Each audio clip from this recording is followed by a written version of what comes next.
Hello everyone, welcome to my channel KP success zone.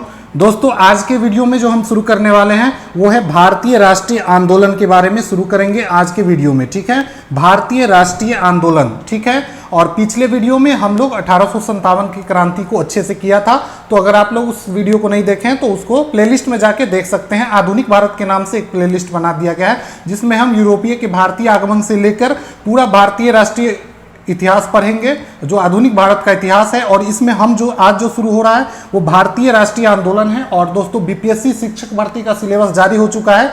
चूंकि दोस्तों शिक्षक भर्ती जो है, जो एग्जाम है, उसके सिलेबस में केवल भारतीय राष्ट्रीय आंदोलन का जिक्र है, तो आप लोग 1857 क्रांति से इसके लिए आप लोग पढ़ सकते हैं। ठीक है, वैसे मेरा सलाह रहेगा कि आप लोग पूरा आधुनिक भारत को कंप्लीट करके जाओ। ठीक है, ताकि एग्जाम में अगर आपको थोड़ा बहुत इधर उधर से क्वेश्चन मिलेगा तो आप कर ले जाओगे। ठीक है, बाकी भारतीय राष्ट्रीय आंदोलन को आपको बहुत अच्छे से करना है। ठीक है, तो चलिए, भारतीय राष्ट्रीय आंदोलन जब हम पढ़ेंगे तो भारतीय राष्ट्रीय आंदोलन को 3 चरण में विभाजित किया जाता है।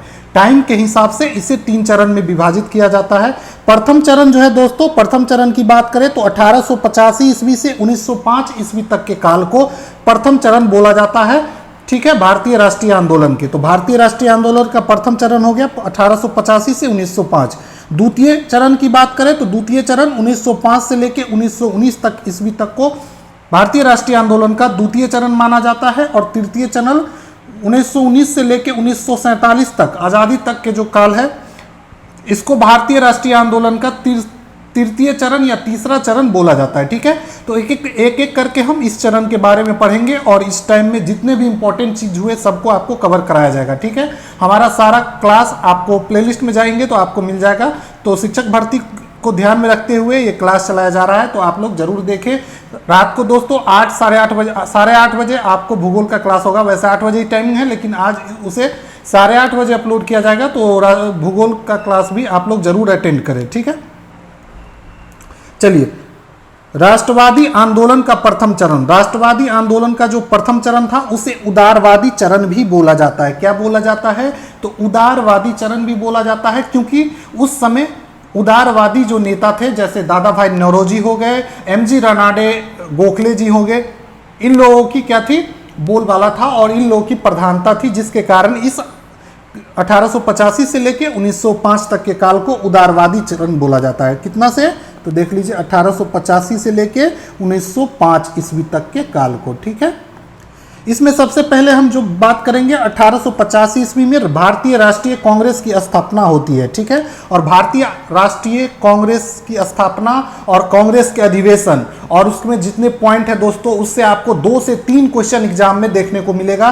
तो भारतीय राष्ट्रीय कांग्रेस को आप लोग एकदम लास्ट तक कवर करेंगे और लास्ट तक वीडियो को जरूर देखिएगा, इसमें सारा पॉइंट कवर हो जाएगा। ठीक है, और इसके बाद जब आप लोग क्वेश्चन करने जाएंगे तो आपको 95% क्वेश्चन यहीं से मिलेगा। 2-4 क्वेश्चन इधर हो सकता है, लेकिन सारा क्वेश्चन आपको यहीं से देखने को मिलेगा। ठीक है, तो इसीलिए लास्ट तक वीडियो को जरूर देखिएगा। भारतीय राष्ट्रीय कांग्रेस की स्थापना की बात करें तो 1885 ईस्वी में इसकी स्थापना की गई थी एओ ह्यूम के द्वारा। एओ ह्यूम के द्वारा भारतीय राष्ट्रीय कांग्रेस की स्थापना किया गया था, और भारतीय राष्ट्रीय कांग्रेस के जनक के रूप में भी एओ ह्यूम को ही जाना जाता है। ठीक है, प्रथम अधिवेशन की बात करें तो भारतीय राष्ट्रीय कांग्रेस का जो प्रथम अधिवेशन हुआ था दोस्तों, वो 28 दिसंबर 1885 को हुआ था। ठीक है, अधिवेशन दोस्तों, मीटिंग जो रखा जाता है एक जगह, उसी को अधिवेशन बोलते हैं। प्रथम अधिवेशन जो हुआ था दोस्तों, वो कहाँ हुआ था? तो बंबई में।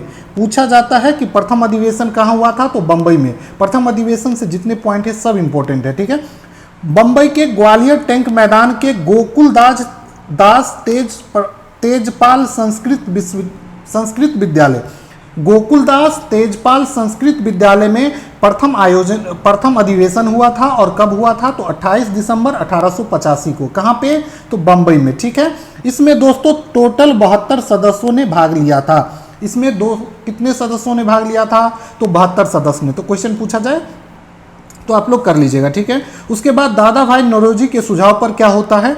भारतीय राष्ट्रीय संघ का नाम बदलकर भारतीय राष्ट्रीय कांग्रेस रखा जाता है। एक्चुअली है कि एओ ह्यूम के द्वारा 1884 ईस्वी में जो भारतीय राष्ट्रीय संघ बनाया गया था, लेकिन इसको प्रथम अधिवेशन जब होता है तो उसमें इसका नाम बदल के भारतीय राष्ट्रीय कांग्रेस दे दिया जाता है। ठीक है, तो इसीलिए कांग्रेस का जो स्थापना वर्ष, जो भारतीय राष्ट्रीय कांग्रेस का मेन स्थापना है वो 1885 ईस्वी ही माना जाता है। और किसके द्वारा? तो एओ ह्यूम के द्वारा। ठीक है, तो इतना आप लोग को क्लियर हो गया। चलिए अब प्रथम अधिवेशन में अध्यक्ष कौन थे तो उसकी बात करेंगे। तो प्रथम अधिवेशन के अध्यक्ष या प्रेसिडेंट जो थे दोस्तों वे थे व्योमेश चंद्र बनर्जी। व्योमेश चंद्र बनर्जी, या कहीं कहीं आपको WC बनर्जी भी दिया रहेगा शॉर्ट में। ठीक है, तो दोनों देख लीजिएगा, एक ही लोग हैं, WC बनर्जी या व्योमेश चंद्र बनर्जी। ठीक है, उसके बाद दोस्तों एक क्वेश्चन पूछा जाता है कि प्रथम अधिवेशन में कांग्रेस के कौन बड़े नेता थे जो उपलब्ध नहीं थे? तो सुरेंद्र नाथ बनर्जी उपस्थित नहीं थे। टोटल 72 सदस्य थे, लेकिन इसमें सुरेंद्र नाथ बनर्जी जो है वो उपस्थित नहीं थे। इससे क्वेश्चन बनता है, इसलिए इसको आप देख लीजिएगा, ये उपस्थित नहीं थे और ये कांग्रेस के बहुत बड़े नेता थे उस समय। ठीक है, उसके बाद बात करें कि प्रथम अधिवेशन के समय भारत का वायसराय कौन था? तो प्रथम अधिवेशन के समय भारत का वायसराय 1885 ईस्वी में था दोस्तों, लॉर्ड डफरिन। तो पूछा जाता है क्वेश्चन कि भारतीय राष्ट्रीय कांग्रेस का प्रथम अधिवेशन जो हुआ था किसके शासनकाल में हुआ था? किसके शासनकाल में हुआ था? तो मतलब वायसराय कौन था 1885 ईस्वी में? तो लॉर्ड डफरिन के शासनकाल में हुआ था। ठीक है, और अगर पूछा जाए कि उस समय ब्रिटेन का प्रधानमंत्री कौन था? तो ग्लैड स्टोन जो है दोस्तों ब्रिटेन का प्रधानमंत्री था। ठीक है, तो इस तरीके से हमने प्रथम अधिवेशन को पूरा कर लिया और प्रथम अधिवेशन से दोस्तों आपको क्वेश्चन देखने को मिलता है। ठीक है, तो ये अच्छे से क्लियर होना चाहिए। एक बार और बता दें कि प्रथम अधिवेशन जो है दोस्तों बंबई में हुआ था, लेकिन बंबई से पहले प्रथम अधिवेशन जो है दोस्तों ये पूना में होना था। पूना में होने का प्रस्तावित था, लेकिन क्या होता है कि पूना में प्लेग फैल जाता है और इसके कारण दोस्तों प्रथम अधिवेशन को पूना से शिफ्ट करके बंबई करा दिया जाता है और बंबई में ये प्रथम अधिवेशन होता है। ठीक है, तो इस तरीके से हमने प्रथम अधिवेशन पढ़ लिए। कहाँ हुआ? बंबई में। कब? तो 28 दिसंबर 1885 को। कितने सदस्य भाग लिए? तो 72 सदस्य भाग लिए। कौन उपस्थित नहीं थे कांग्रेस के कदावर नेता? तो सुरेंद्र नाथ बनर्जी इसमें उपस्थित नहीं थे। उसके बाद बात करें तो प्रथम अध्यक्ष कौन थे? तो व्योमेश चंद्र बनर्जी, WC बनर्जी। और उस समय वायसराय कौन थे? तो लॉर्ड डफरिन। और अगर पूछा जाए ब्रिटेन का प्रधानमंत्री कौन था? तो ग्लैड स्टोन। ठीक है, यहां तक आप लोग को क्लियर हो गया होगा। अब जानते हैं कांग्रेस पर दिए गए कुछ मत। कांग्रेस के ऊपर जब कांग्रेस का गठन हुआ तो कुछ लोगों के द्वारा अपना एक मत दिया गया, जो कि कुछ निगेटिव भी है और कुछ पॉजिटिव भी है, तो उसको हम लोग देखेंगे। ठीक है, तो सबसे पहले हम देखेंगे कर्जन के बारे में। कर्जन जो है, लॉर्ड कर्जन, जो उस समय भारत के वायसराय बाद में बनते हैं, 1905 में ये भारत के वायसराय बनते हैं और इसी के समय बंगाल विभाजन की घटना होती है। ठीक है, तो कर्जन जब अपने समय वायसराय बनता है तो उनका क्या मत था कांग्रेस के ऊपर कि कांग्रेस लड़खड़ाकर गिर रही है और कभी भी मर सकती है और मैं कांग्रेस को मरते हुए देखना चाहता हूं। ये ऐड कर लीजिएगा, ये दोस्तों कर्जन के द्वारा बोला गया था। ठीक है, उसके बाद अगला है बंकिम चंद्र चटर्जी। बंकिम चंद्र चटर्जी के द्वारा बोला गया था दोस्तों, ये बोले थे कि कांग्रेस के लोग जो है वो पद के भूखे हैं। कांग्रेस के जो लोग हैं वो पद के भूखे हैं। तो कई बार एग्जाम में पूछ दिया जाता है कि किनके द्वारा कहा गया था कि कांग्रेस के लोग पद के भूखे हैं? तो बंकिम चंद्र चटर्जी। ठीक है, किनके द्वारा कहा गया था कि कांग्रेस लड़खड़ा कर गिर रही है और कभी भी मर सकती है? तो लॉर्ड कर्जन के द्वारा। ये ऑप्शन में आपको रहेगा। ठीक है, अब अगला है दोस्तों लाला लाजपत राय। लाला लाजपत राय जी जो है दोस्तों ये बोले थे कांग्रेस जो है वो लॉर्ड डफरिन के दिमाग की उपज है। उनका कहना था कि कांग्रेस जो है लॉर्ड डफरिन के दिमाग की उपज था। इनका कहना इसलिए था क्योंकि लॉर्ड डफरिन के शासनकाल में ही दोस्तों 1850 ईस्वी में कांग्रेस की स्थापना होती है। इस समय यही वायसराय रहता है भारत का। और तो जब इसमें एओ ह्यूम जो कि एक अंग्रेज था उन्हीं के द्वारा स्थापना किया गया था, तो सबको लगा था कि ये अंग्रेजों को सपोर्ट करने के लिए एक मतलब बनाया गया है, लेकिन ऐसा नहीं है। यही कांग्रेस भारत को आज़ाद करने में महत्वपूर्ण भूमिका निभाती है और बाद में लाला लाजपत राय भी इसमें सपोर्ट करते हैं, आप देखेंगे। तो ये हो गया आपका लाला लाजपत राय जी का मत। ठीक है, ये भी पूछा जाता है। उसके बाद एक है अश्विनी कुमार दत्त। अश्विनी कुमार दत्त जी का कहना था कि कांग्रेस का सम्मेलन 3 दिन का तमाशा है। कांग्रेस का जब सम्मेलन हुआ तो एक अश्विनी कुमार दत्त थे, वो बोले कि कांग्रेस का जो सम्मेलन है ये 3 दिन का तमाशा है। गांव घर में भी देखते हैं कोई जब अच्छा काम करता है तो बोलता है अरे ये 2-3 दिन का चहल पहल है, फिर खुद ठंडा जाएगा। कुछ भी अच्छा काम करने जाइएगा, कोई भी इनिशिएटिव आप लीजिएगा तो वैसे ही बोला जाता है। इसी तरीके से अश्विनी कुमार दत्त के द्वारा भी कांग्रेस के ऊपर जब कांग्रेस की प्रथम सम्मेलन हुआ तो कांग्रेस अश्विनी कुमार दत्त जी के द्वारा ये कमेंट किया गया था कि ये 3 दिन का तमाशा है। कांग्रेस का जो सम्मेलन है 3 दिन का तमाशा है, ठीक है। उसके बाद बिपिन चंद्र पाल, ये जो कि गर्म दल के नेता थे, और इन्होंने कांग्रेस पे आरोप लगाया कि कांग्रेस जो है दोस्तों याचना करने वाली संस्था है, मतलब ये केवल भीख मांगती है अंग्रेजों के सामने, तो ये याचना करने वाली संस्था बताया किसने, तो बिपिन चंद्र पाल ने। उसके बाद गांधी जी की बात करें तो गांधी जी जब भारत आजाद, गांधी जी का बोलना था कि कांग्रेस को स्वतंत्रता प्राप्ति के बाद समाप्त कर देना चाहिए, ठीक है। तो करने का सुझाव कौन देते हैं, तो गांधी जी सुझाव देते हैं कि कांग्रेस को स्वतंत्रता प्राप्त जब हो जाए तो इसे खत्म कर दिया जाए, ठीक है। कांग्रेस के नाम पे राजनीति न किया जाए, लेकिन ऐसा हुआ नहीं दोस्तों। ये गांधी जी का अपना सुझाव था और मत था, ठीक है। चलिए उसके बाद बात करेंगे दोस्तों 1912 ईस्वी में कांग्रेस ने ए.ओ. ह्यूम को कांग्रेस का जनक मान लिया था या घोषित कर दिया था। तो वैसे बताए थे कि कांग्रेस का जो जनक है वो ए.ओ. ह्यूम था, और इसे कब घोषित किया गया, तो 1912 ईस्वी में, ठीक है। उसके बाद बात करें दोस्तों दादा भाई नौरोजी को दोस्तों grand old man of India कहा जाता है। ये पॉइंट है, इसको आप लोग लिख लीजिएगा। वैसे हम दादा भाई नौरोजी को एक अलग से सेपरेट वीडियो में जब हम बनाएंगे, जितने भी स्वतंत्रता सेनानी हैं उसको कवर करेंगे, तो उसमें डिटेल से हम लोग पढ़ेंगे, ठीक है। अभी हम लोग जो बात करने वाले हैं वो कांग्रेस के प्रमुख अधिवेशन के बारे में। कांग्रेस का प्रमुख अधिवेशन दोस्तों ये काफ़ी इंपॉर्टेंट है, और इसमें जितने इंपॉर्टेंट कांग्रेस के अधिवेशन हुए हैं अभी तक उसको हमने कवर किया है, और जो कि एग्जाम पॉइंट ऑफ व्यू से काफ़ी इंपॉर्टेंट है और बार बार एग्जाम में पूछे जाते हैं, ठीक है। और ये बहुत ही वीवीआई टॉपिक है, तो इसको आप लोग लास्ट तक देखिएगा, बिल्कुल छोड़ के नहीं जाइएगा। और दोस्तों चैनल को सपोर्ट कीजिए, चैनल को थोड़ा सा शेयर कीजिए अपने दोस्तों के साथ, अपने ग्रुप में, और वीडियो को लाइक कीजिए, ठीक है। और अगर वीडियो अच्छा लगता है तो आप लोग कमेंट में हमारा सजेशन हमें सजेस्ट भी कर सकते हैं कि वीडियो कैसा लग रहा है। साथ ही दोस्तों अगर आपको पीडीएफ चाहिए तो आप हमारे टेलीग्राम चैनल है KP success zone, KP success zone का टेलीग्राम चैनल है, लिंक डिस्क्रिप्शन में डाल देंगे, तो आप लोग वहां से जुड़ सकते हैं। जैसे इसका पीडीएफ भी वहां पे अपलोड कर दिया जाएगा, ठीक है। और हम चाह रहे हैं कि एक डिस्कशन ग्रुप भी बना दिया जाए टेलीग्राम पे, जिससे आप लोग वहां जुड़ सके और मैथ और रीजनिंग के रिलेटेड क्वेश्चन डिस्कस कर सके, ठीक है। तो उसके बाद बात करेंगे दोस्तों प्रथम अधिवेशन। तो कांग्रेस के जो प्रथम अधिवेशन हुआ था वो 1885 ईस्वी में बंबई में हुआ था। इसके बारे में तो हम देखे ही हैं। प्रथम अधिवेशन पहले पूना में प्रस्तावित रहता है, लेकिन पूना में क्या हो जाता है, प्लेग फैल जाता है, जिसके कारण इसको शिफ्ट करके बंबई लाया जाता है। प्रथम अधिवेशन की बात करें तो इसमें अध्यक्ष कौन थे, तो WC बनर्जी, व्योमेश चंद्र बनर्जी जो है प्रथम अधिवेशन के अध्यक्ष थे। और प्रथम अधिवेशन में दोस्तों टोटल 72 प्रतिनिधि ने भाग लिया था।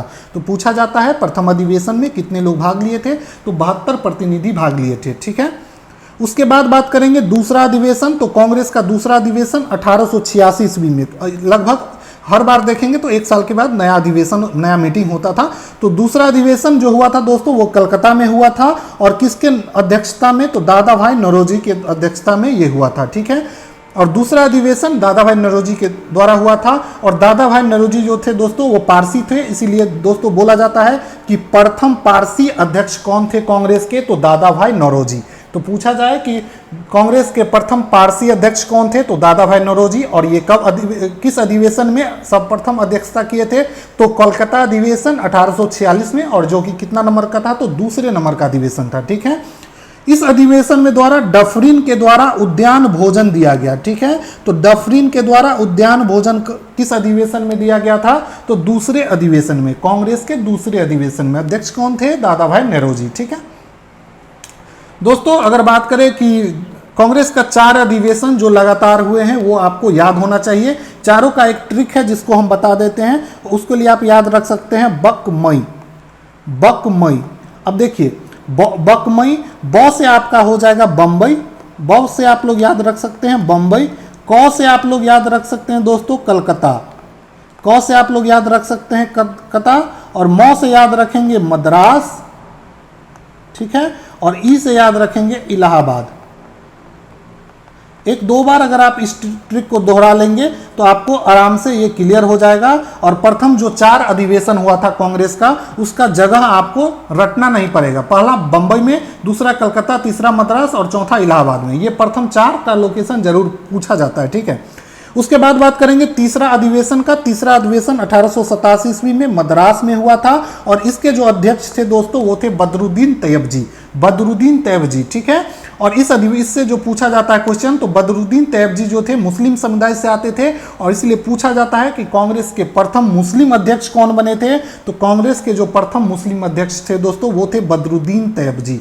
बदरुद्दीन तैयब जी कांग्रेस के प्रथम मुस्लिम अध्यक्ष थे। तो इस तरीके से हमने देख लिया कि प्रथम पारसी अध्यक्ष दादा भाई नौरोजी जो कि दूसरे अधिवेशन में, ठीक है। और वहीं बात करें प्रथम मुस्लिम अध्यक्ष तो तीसरे अधिवेशन में, ठीक है। तीसरा अधिवेशन कहाँ हुआ था? मद्रास में। इससे आपको याद हो गया होगा बकमई से।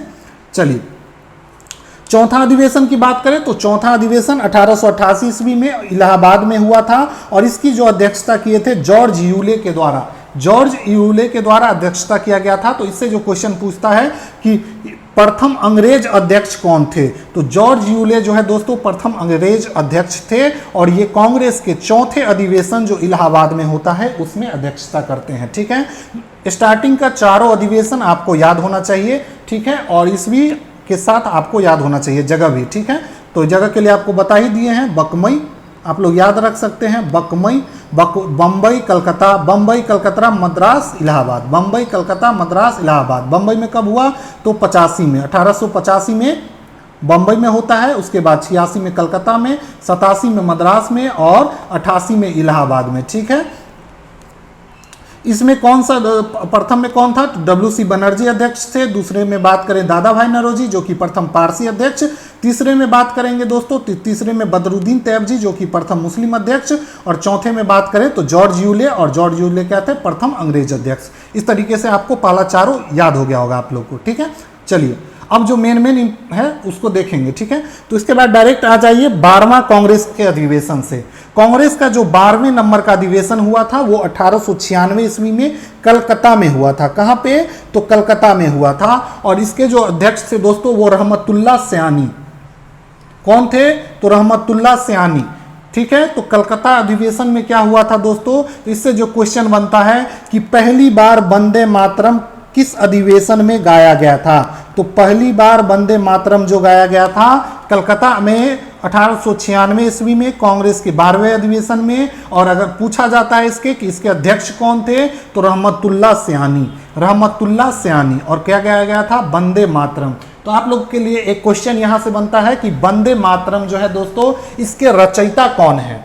वंदे मातरम के रचयिता कौन है? आप लोग कमेंट बॉक्स में अभी आंसर दीजिएगा, ठीक है। देखते हैं सबसे पहले कौन आंसर देता है, ठीक है। चलिए अब अगला जो इंपॉर्टेंट अधिवेशन है उसके बारे में देखेंगे तो वह 21वां अधिवेशन कांग्रेस का, और ये जो हुआ था 1905 ईस्वी में। कांग्रेस का 21वां अधिवेशन 1905 ईस्वी में। और ये कहाँ पे हुआ था दोस्तों? तो बनारस में। कहाँ पे हुआ था? तो बनारस में हुआ था कांग्रेस का 21वां अधिवेशन। इसमें दोस्तों कर्जन की बंगाल विभाजन की नीति का विरोध किया गया और लाला लाजपत राय ने पहली बार सत्याग्रह अपनाया। तो पूछा जाता है लाला लाजपत राय पहली बार सत्याग्रह कब अपनाए थे? तो कांग्रेस के 1905 वाले बनारस अधिवेशन में, जो कि 21वें नंबर का अधिवेशन था।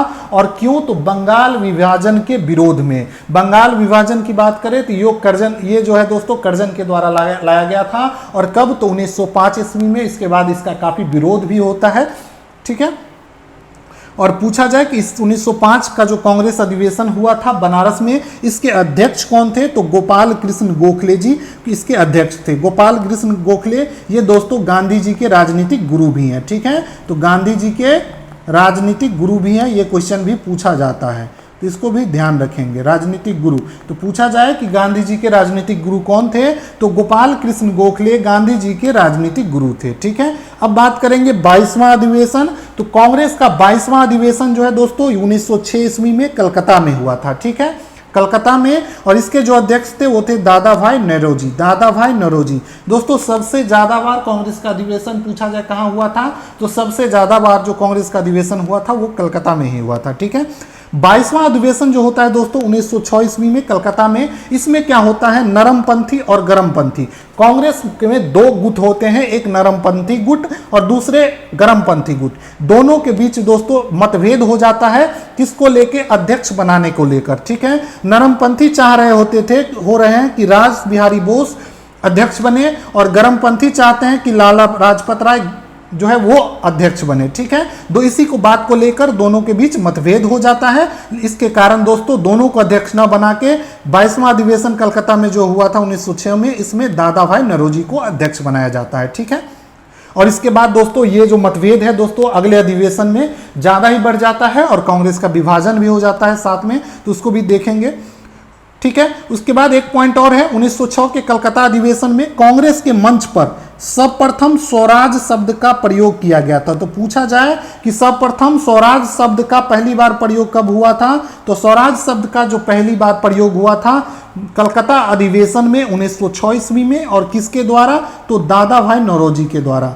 दादा भाई नौरोजी इसके अध्यक्ष भी थे, तो इन्हीं के द्वारा हुआ था, ठीक है। तो आप लोग को यहां तक क्लियर हो गया होगा, ठीक है। चलिए अगला जो इंपॉर्टेंट है वो है 23वां अधिवेशन। 23वां अधिवेशन ये जो हुआ था दोस्तों 1907 ईस्वी में और सूरत में हुआ था, ठीक है। इसकी जो अध्यक्षता कर रहे थे वो रास बिहारी बोस के द्वारा किया जा रहा था। पिछला अधिवेशन में हम देखे थे कि रास बिहारी बोस और लाला लाजपत राय के बीच मतभेद हो जाता है, तो अगले अधिवेशन जो होता है उसमें नरम दल के जो रास बिहारी बोस थे उसको अध्यक्ष बनाया दिया जाता है, और इसी अधिवेशन में क्या होता है, गरम दल वाले क्या है वो अलग हो जाते हैं कांग्रेस से, और कांग्रेस का क्या हो जाता है, विभाजन हो जाता है। तो इसीलिए इसको 1907 ईस्वी जो सूरत में अधिवेशन हुआ था, इसमें क्या होता है मेन कि कांग्रेस का विभाजन हो जाता है, इसीलिए इसे सूरत फूट के नाम से भी जाना जाता है। सूरत फूट के नाम से भी जाना जाता है, क्योंकि इसमें कांग्रेस दो भाग में बट जाती है, ठीक है।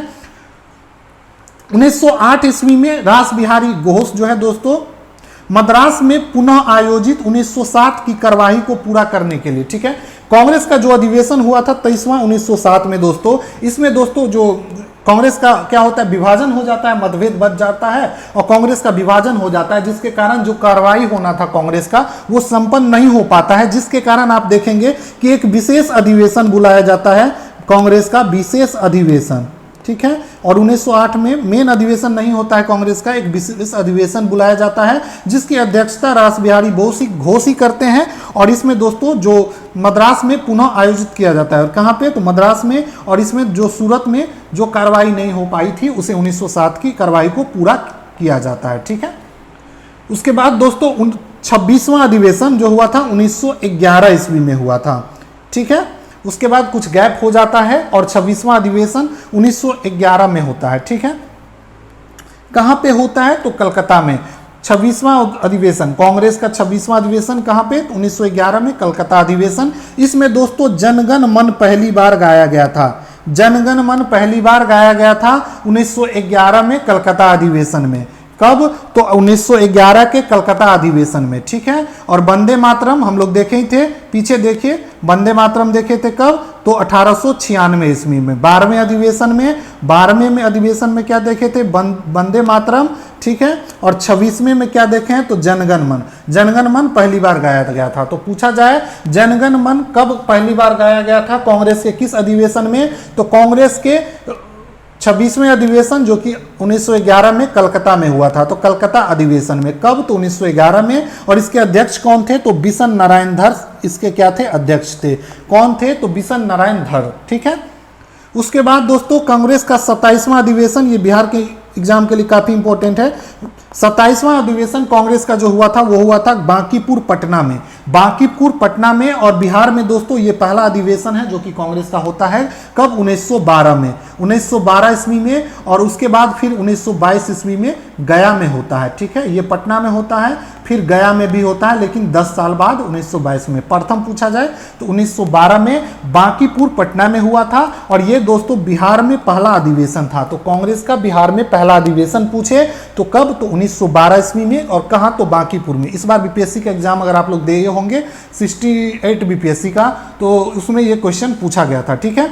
और इसके जो अध्यक्ष थे वो RN मधुवलकर थे। तो बीपीएससी में जो क्वेश्चन पूछा गया था वो डायरेक्ट न पूछा गया था, तो पूछा गया था कि बिहार में जो कांग्रेस का अधिवेशन हुआ था वो कांग्रेस के कितने नंबर का अधिवेशन था, तो वो 27वां अधिवेशन था। कौन सा? 27वां अधिवेशन था। तो इस तरीके से एग्जाम में इस बार बीपीएससी क्वेश्चन पूछा था, ठीक है। तो इसी तरीके से आपके एग्जाम में भी क्वेश्चन पूछा जाएगा, इसीलिए आप लोग एक एक पॉइंट को अच्छे से कंप्लीट करेंगे। और जैसे ही थ्योरी कंप्लीट हो जाएगा दोस्तों, इसको एक बार रिवीजन करेंगे वीडियो को तेज में चला के, और उसके बाद आप क्या करेंगे, ऑब्जेक्टिव बनाएंगे, चैप्टर वाइज ऑब्जेक्टिव प्रैक्टिस करेंगे। चाहे लुसिएंट या क्रॉन का ऑब्जेक्टिव बुक ले लीजिए, या जो भी बुक है आपका प्रीवियस ईयर का वो ले सकते हैं, उससे आप प्रैक्टिस कीजिए। और चैप्टर वाइज जब प्रैक्टिस करेंगे तो आपको काफ़ी हेल्प मिलेगा और बहुत सारा क्वेश्चन रिकॉल होगा, तो आपका याद हो जाएगा, ठीक है आपको। चलिए अब बात करेंगे अगले अधिवेशन, 29वां अधिवेशन जो है कांग्रेस का, ये हुआ था 1914 में मद्रास में, ठीक है। इसके जो अध्यक्ष थे भूपेंद्र बसु थे, और इसमें मद्रास प्रांत के गवर्नर लॉर्ड पोर्टलैंड मौजूद थे। ये उतना इंपॉर्टेंट नहीं है, लेकिन एक बार देख लीजिए, इसमें मद्रास प्रांत के गवर्नर लॉर्ड पोर्टलैंड जो है मौजूद रहे थे, ठीक है।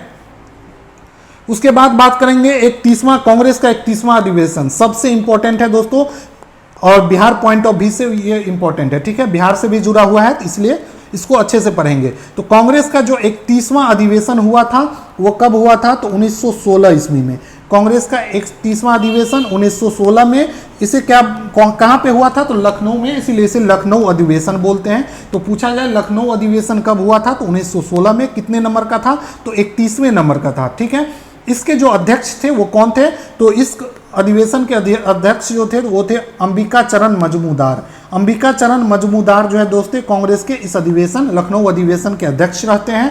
इसमें दोस्तों कांग्रेस पुनः एकत्रित हो जाती है। जो कांग्रेस दोस्तों 1907 ईस्वी में सूरत में क्या होती है, फूट हो जाता है, कांग्रेस दो भाग में बढ़ जाती है। वही कांग्रेस दोस्तों फिर 1916 ईस्वी में आके मिल जाती है, आपस में एकीकृत हो जाती है। किसके सहयोग से, तो एनी बेसेंट और बीडी तिलक, बाल गंगाधर तिलक के प्रयास से फिर से कांग्रेस एक हो जाती है। नरम दल गरम दल का एकीकरण हो जाता है लखनऊ अधिवेशन में। तो फूट कब हुआ था, तो 1907 के सूरत अधिवेशन में, और दोनों दल कांग्रेस के एक कब हुए थे, तो 1916 के लखनऊ अधिवेशन में। अध्यक्ष कौन थे, तो अंबिका चरण मजमूदार। और कांग्रेस का कितना नंबर का अधिवेशन था, तो 31वें नंबर का अधिवेशन था, ठीक है।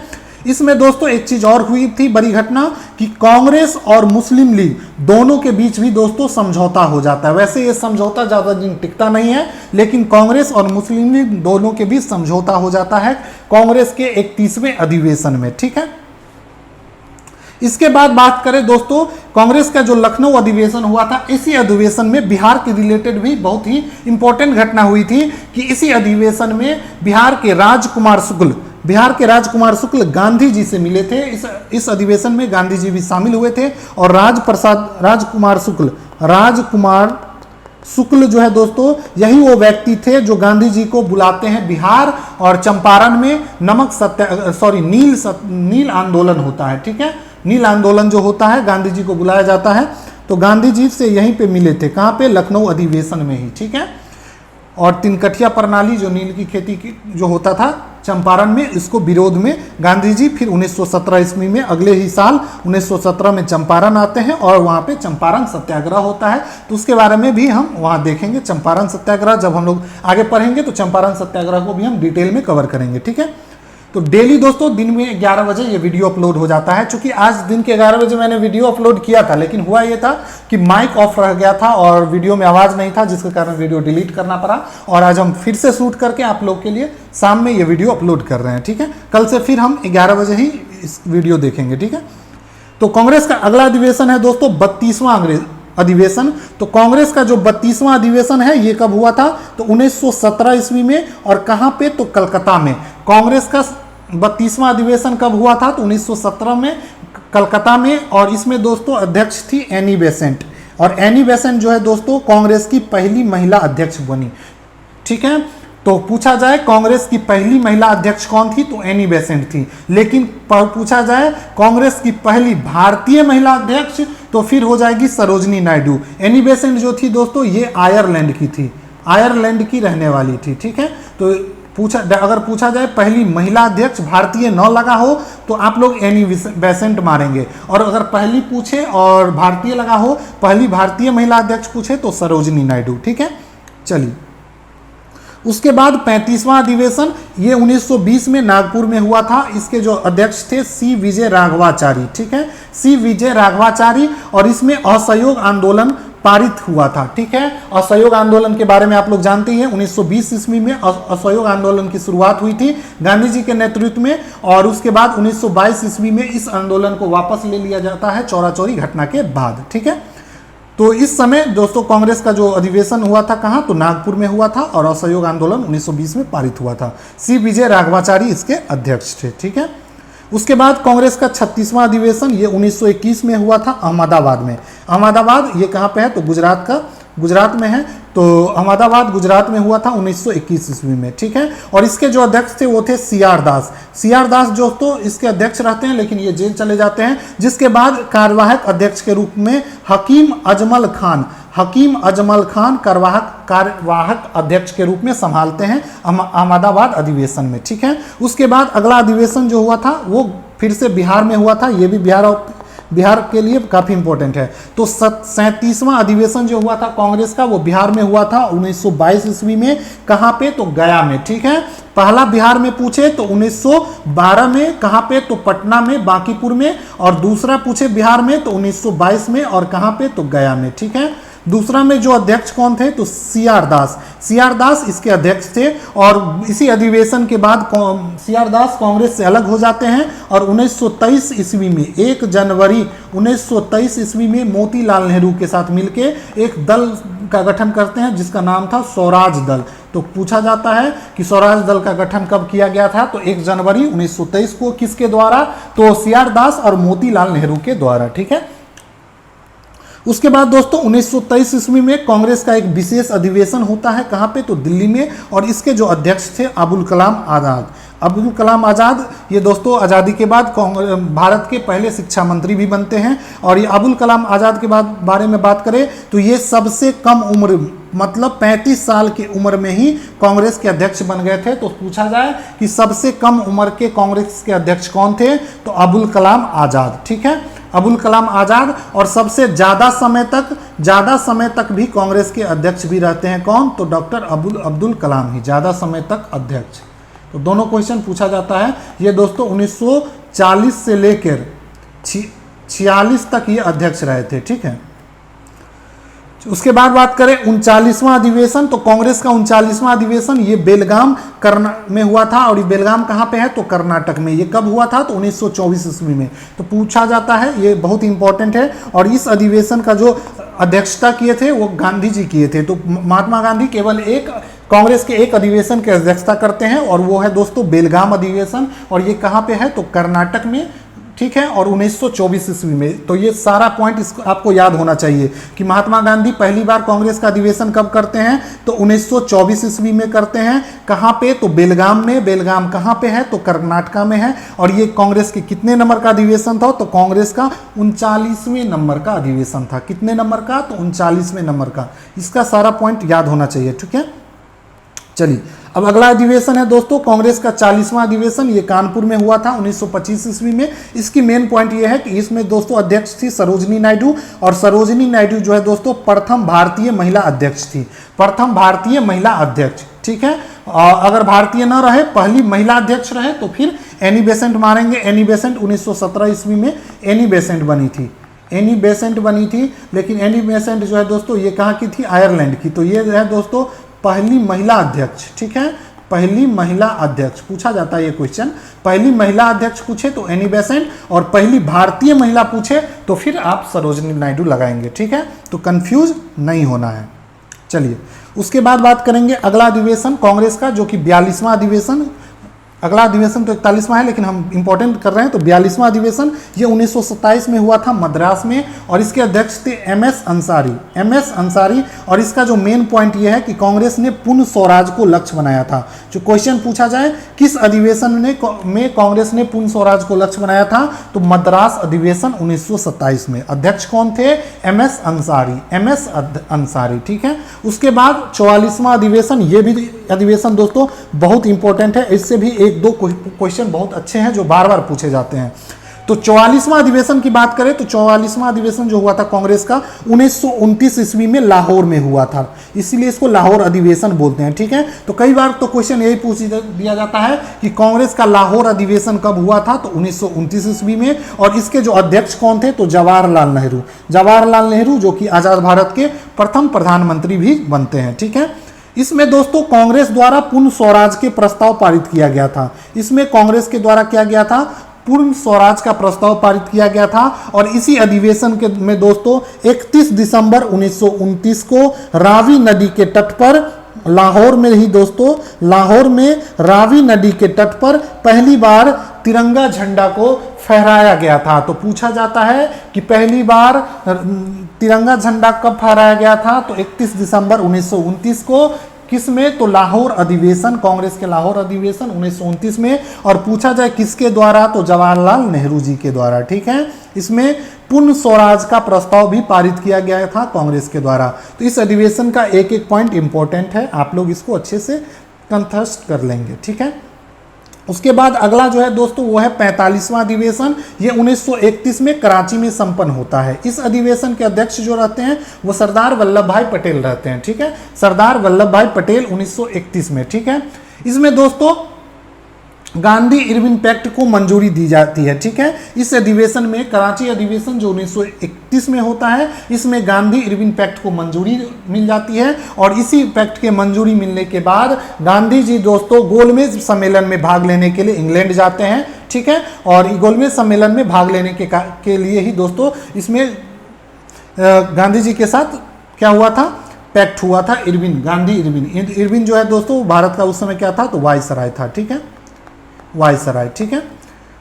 इसी आंदोलन में दोस्तों इसी अधिवेशन में गांधी जी एक नारा दिए थे कि गांधी मर सकता है परंतु गांधीवाद नहीं। तो ये पूछा जाता है कि गांधी मर सकता है केवल लेकिन गांधीवाद नहीं, ये कब गांधी जी के द्वारा बोला गया था, तो कराची अधिवेशन में। और किस कराची अधिवेशन में, कहाँ पे, तो कराची में 1931 में। इसके अध्यक्ष कौन थे, तो वल्लभ भाई पटेल, ठीक है। यहाँ तक आपको क्लियर हो गया होगा, आई होप।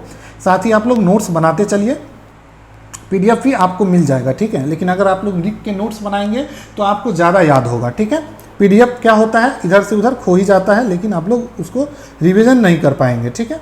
उसके बाद अगला बात करेंगे तो 50वां अधिवेशन कांग्रेस का हुआ था, वो 1937 में ये हुआ था दोस्तों फैजपुर बंगाल में। तो कांग्रेस का 50वां अधिवेशन कहाँ हुआ था, तो 1937 ईस्वी में फैजपुर बंगाल में हुआ था। और इसके बारे में पूछा जाता है कि कांग्रेस का कौन सा ऐसा अधिवेशन था जो कि गांव में संपन्न हुआ था। तो गांव में संपन्न होने वाला प्रथम अधिवेशन था फैजपुर अधिवेशन। और फैजपुर अधिवेशन जो 1937 में हुआ था, ये कहाँ पे है, तो बंगाल में, ठीक है। इसके अध्यक्ष कौन थे दोस्तों, तो फैजपुर अधिवेशन के अध्यक्ष थे जवाहरलाल नेहरू जी, ठीक है। चलिए उसके बाद दोस्तों अगला अधिवेशन है 1938 का हरिपुरा अधिवेशन। हरिपुरा जो है दोस्तों गुजरात में एक जगह है। ये कांग्रेस का 51वां अधिवेशन है। और इसके जो अध्यक्ष थे वो थे सुभाष चंद्र बोस, SC बोस, ठीक है, सुभाष चंद्र बोस, ठीक है। इसमें दोस्तों राष्ट्रीय नियोजन समिति का गठन किया जाता है। इसमें राष्ट्रीय नियोजन समिति का गठन किया जाता है सुभाष चंद्र बोस जी के द्वारा। किस अधिवेशन में, तो हरिपुरा अधिवेशन में, ठीक है। उसके बाद अगला अधिवेशन जो है दोस्तों वो है 1939 का त्रिपुरी अधिवेशन।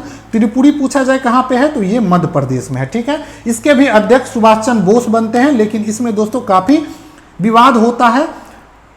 होता क्या है कि दोस्तों इस अधिवेशन में गांधी जी चाहते रहते हैं कि पी सीतारामैया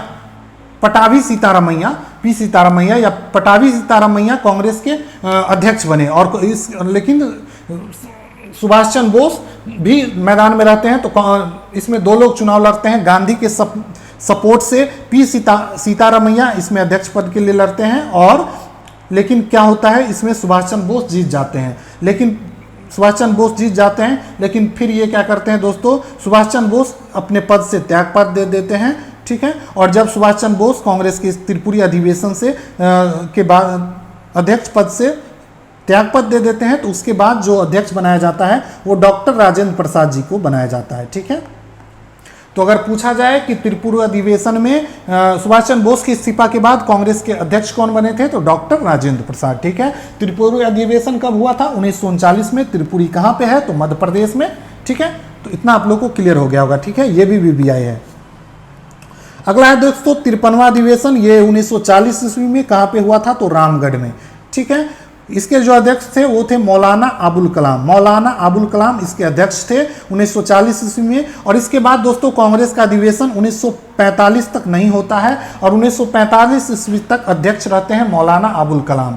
इस समय कोई अधिवेशन नहीं होता है 40 से 45 तक, ठीक है। तो 45 ईस्वी तक जो अध्यक्ष थे यही रहते हैं। उसके बाद 46 में अगला अधिवेशन होता है। तो कांग्रेस के सबसे कम उम्र के अध्यक्ष पूछे, सबसे कम उम्र के पूछे या फिर सबसे ज़्यादा समय तक पूछे, ज़्यादा समय तक रहने वाले अध्यक्ष पूछे तो वो दोनों हो जाएगा कांग्रेस मौलाना अबुल कलाम, ठीक है। ये भारत के प्रथम शिक्षा मंत्री भी थे। उसके बाद बात करेंगे दोस्तों 54वां अधिवेशन। तो कांग्रेस का 54वां अधिवेशन 1946 में मेरठ यूपी में हुआ था। मेरठ कहाँ पे है, तो यूपी में। इसके अध्यक्ष जो थे दोस्तों वो थे आचार्य जे कृपलानी, आचार्य जे कृपलानी। और अगर आप लोग ईस्वी को ध्यान दें तो ये 1946 चल रहा है और 1947 में भारत आज़ाद हो जाता है। तो इसीलिए बोला जाता है कि स्वतंत्रता प्राप्ति के समय जो अध्यक्ष थे वो कौन थे, तो आचार्य जे कृपलानी। बहुत बार पूछा जाता है क्वेश्चन कि भारत जब स्वतंत्र हुआ तो उस समय कांग्रेस के अध्यक्ष कौन थे, तो आचार्य जे कृपलानी। आचार्य जे कृपलानी अध्यक्ष थे, ठीक है। उसके बाद दोस्तों 1947 में आज़ादी के बाद नवंबर में ये इस्तीफा दे देते हैं अध्यक्ष पद से। उसके बाद फिर से अध्यक्ष बनते हैं राजेंद्र प्रसाद। जब भी इस्तीफा होता है तो राजेंद्र प्रसाद को अध्यक्ष बनाया जाता था, ठीक है। देखे यही 2 बार इस तरह का हुआ है, पहले सुभाष चंद्र बोस वाले में, ठीक है। और यहाँ पे फिर आचार्य जे कृपलानी जब इस्तीफा देते हैं तो राजेंद्र प्रसाद अध्यक्ष बन जाते हैं, ठीक है। उसके बाद बात करेंगे तो 55वां अधिवेशन ये 1948 में हुआ था। कहाँ पे, तो जयपुर में, ठीक है। इसमें पटाभी सीतारमैया अध्यक्ष बनते हैं। ये वही पटाभी सीतारमैया है जिसके कारण सुभाष चंद्र बोस इस्तीफा देते हैं और ये सुभाष चंद्र बोस के खिलाफ लड़ते हैं त्रिपुरी अधिवेशन में, ठीक है, गांधी जी के उम्मीदवार के रूप में। तो ये दोस्तों फिर आज़ादी के बाद पटाभी सीतारमैया अध्यक्ष बन जाते हैं। और इसमें इसका जो प्रारंभ होता है वंदे भारत और राष्ट्रगान से हुआ, ठीक है। वंदे भारत और राष्ट्रगान के जय घोष के साथ इस अधिवेशन का शुरुआत होता है, क्योंकि हमारा देश जो था वो आज़ाद हो चुका था, ठीक है। उसके बाद कुछ पॉइंट है जिसको हम लोग याद रखेंगे इस कांग्रेस के अधिवेशन से। तो सबसे पहले हम बात करेंगे कदामनी गांगुली के बारे में। तो कदामनी गांगुली जो कि प्रथम महिला थी जिसने कांग्रेस के अधिवेशन को संबोधित किया था। तो देखिए प्रथम महिला अध्यक्ष पूछे, कंफ्यूजन हो जाए इसलिए सब एक जगह लिख देते हैं। प्रथम महिला अध्यक्ष पूछे तो आपको क्या मारना है, एनी बेसेंट, ठीक है। प्रथम भारतीय महिला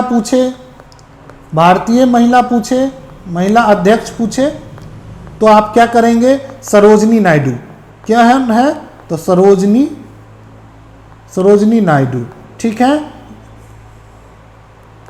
सरोजनी नायडू, नायडू होगा, देख लीजिएगा, देखना क्या है, सरोजनी नायडू। और ठीक है, और अगर पूछे प्रथम महिला कौन थी जो कि कांग्रेस अधिवेशन को संबोधित की थी, तो वो हो जाएगा कदामनी गांगुली। और ये जो है दोस्तों कलकत्ता में 1890 ईस्वी में क्या की थी, कांग्रेस अधिवेशन को संबोधित की थी। नाम में देखिए गांगुली लगा हुआ है। गांगुली क्या होता है, बंगाली होता है और बंगाल में ही, कोलकाता में ही ये, इससे आप लोग याद रख सकते हैं कि संबोधित की थी। और इस संबोधित जो की थी इसके अध्यक्ष था फिरोज शाह मेहता। और कब हुआ था ये, तो 1890 में कलकत्ता अधिवेशन, ठीक है। उसके बाद कांग्रेस के अध्यक्ष जो कि अंग्रेज अध्यक्ष थे उसके बारे में बात करेंगे। तो सबसे पहले जॉर्ज यूले 1888 ईस्वी में इलाहाबाद अधिवेशन में कांग्रेस के अध्यक्ष बनते हैं, अंग्रेज अध्यक्ष। उसके बाद विलियम बेडरवन, ये 2 बार कांग्रेस के अध्यक्ष बनते हैं। हाँ 89 में और 1910 में, ये बम्बई में और इलाहाबाद में। तो पूछा जाए कि कौन ऐसे अंग्रेज थे जो 2 बार कांग्रेस के अध्यक्ष बने थे, तो विलियम बेडरवन, उसके बाद अल्फ्रेड वेव, ये भी मद्रास में 1894 ईस्वी में कांग्रेस के अध्यक्ष बनते हैं, और उसके बाद हेनरी कॉटन, ये 1904 के में बम्बई में कांग्रेस के अध्यक्ष बनते हैं। ठीक है, तो ये सारे जो थे अंग्रेज थे जो कि कांग्रेस के अध्यक्ष बनते हैं। आपको मेनली जो याद रखना है ये जॉर्ज यूले और विलियम बेडरवन के बारे में। ठीक है, इन दोनों के बारे में आपको जरूर याद रखना है। तो इस तरीके से आज हमने कांग्रेस की स्थापना के बारे में पढ़ लिए, और जितना अधिवेशन था सबको डिटेल से पढ़े हैं। कल के वीडियो में हम फिर आगे पढ़ेंगे भारतीय राष्ट्रीय आंदोलन को, और दूसरा चरण, और इसमें जो भी छूटा होगा उसको कवर करेंगे। तो ठीक है, मिलते हैं अगले वीडियो में। तो दोस्तों आप लोग चैनल के साथ जरूर जुड़ जाइए। बिहार शिक्षक भर्ती का जो इतना भी सिलेबस है सबको आपको कवर करा दिया जाएगा एग्जाम तक। ठीक है, तो मिलते हैं अगले वीडियो में।